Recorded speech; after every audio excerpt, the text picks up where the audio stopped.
반갑습니다. 미래 반도체 관련해서 오늘 드릴 말씀이 좀 많은 것 같습니다. 테마적으로는 HBM이 엮여 있는데 그것 관련해서도 좀 드릴 말씀이 있고 최근에 자회사를 해산하는 공시가 나왔었죠. 그 부분 관련해서도 좀 설명을 드리고자 합니다. 그리고 이제 3분기 실적도 나왔기 때문에 여러모로 지금 간단하게 빠르게 알아보도록 하겠습니다. 우선 3분기 실적부터 빠르게 보게 되면은 매출액이 지금 900억에서 1233억으로 3분기에 증가를 했죠. 전년도 동기 대비해서 성장폭을 보여주고 있습니다. 그리고 영업이익 같은 경우는 22억에서 27억으로 늘어났고요.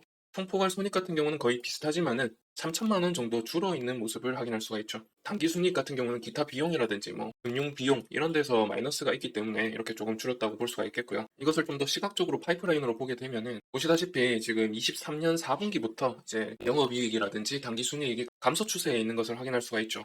여기에는 아무래도 삼성전자 관련된 이제 삼성전자 유통을 맡고 있는 외주 업체죠. 이 메모리 반도체에 집중되어 있지만은 여하튼 시스템 반도체도 뭐 포함해서 이제 삼성전자의 유통 외주를 맡고 있는 업체입니다. 그러면은 삼성전자의 실적이 잘 나오면은 미래 반도체의 실적도 잘 나올 가능성이 높다는 겁니다. 그리고 이제 레거시 제품들이라고 하면 DDR4라든지 3라든지 그리고 최근에 뭐 V낸드, ESSD 이런 얘기가 있지만은 그런 거는 아니고요. 기업형이라기보다는 이제 개인량으로 주로 사용이 되는 SSD 제품이라든지 뭐 D램이라든지 이런 제품들을 유통 외주를 맡고 있는 업체가 되겠습니다. 그래서 최근에 삼성전자가 뭐 DDR5 수율이 전혀 안 나온다 이런 얘기가 나오고 있기 때문에 DDR5도 외주를 맡게 된다면 이 매출액 증가와 영업이익 증가도 좀 보여줄 수가 있을 것 같은데 아직까지는 이 삼성전자의 DDR4 거의 대부분을 유통 외주 맡고 있기 때문에 이런 움직임이 나오고 있는 게 아닌가 싶습니다. 왜냐하면 지금 24년 8월 달부터 DDR4, 3 가격이 ASP라고 해서 평균 단가가 내려가고 있는 추세입니다. 그런 부분들이 한몫을 해가지고 지금 영업이익률도 내려가고 있죠. 보시면은 2.1%에서 2.8% 사이의 영업이익률을 보여주고 있습니다.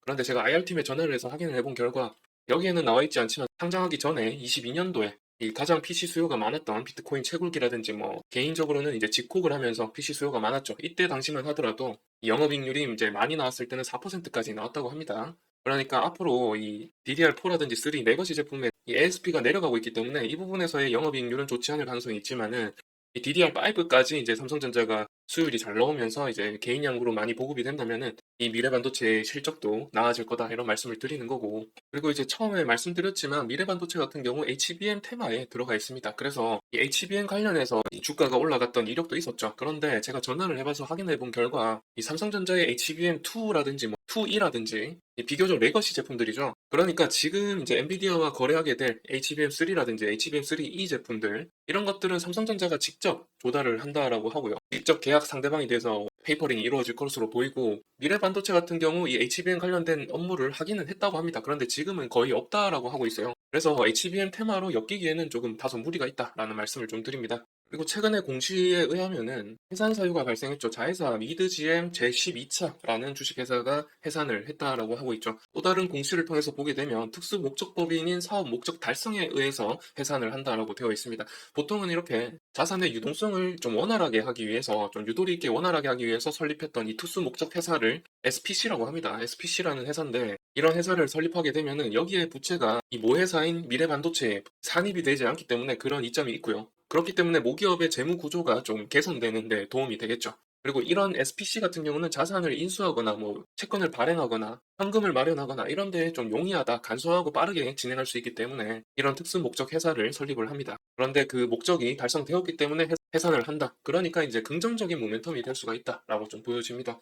그래서 이제 마지막으로 이제 주가적인 측면에서 좀 말씀을 드려보자면은 일단 뭐 저런 자회사 해산 공시에 의해서 10월 23일자에 그날 이후로 하락세에 접어들기는 했습니다. 그런데 뭐 보시다시피 그때 이후로 거래량이 그렇게 없죠. 이렇게 상승할 때 거래량에 비해서 하락할 때 거래량이 없기 때문에 여기 하락세에는 그렇게 힘이 없다. 그래서 다시 반등할 가능성이 높아 보이고요. 그리고 전저점까지 내려간 상황에서 이런 양봉을 보여주고 있기 때문에 이제 좀 변곡점이 만들어지지 않을까 생각이 드는 구간이긴 하죠. 그러나 확신할 수는 없습니다. 아직까지. 추세 전환이 완벽하게 이루어지진 않았기 때문에 확신할 수는 없습니다만은 여기 지지가 잘 되는지 아니면 여기서 또 지지가 잘 되는지 확인을 좀 해봐야 될 것 같고요. 여하튼 해상 공시에 의해서 뭐 투매가 나왔다라고 보여지진 않기 때문에 조금 긍정적으로 바라볼 수 있겠다라는 생각이 들고요. 다만 레거시 제품 쪽에 치중되어 있는 매출 비중과 중국향 저가 제품들 이런 부분들에 의해서 삼성전자가 타격을 입을 것이라는 분석이 많죠. 그렇기 때문에 삼성전자가 이제 이 메모리 반도체에서 점유율을 얼마나 넓혀 가느냐에 따라서 이 미래 반도체의 향방이 좀 달려 있다라고 좀 생각이 들고요.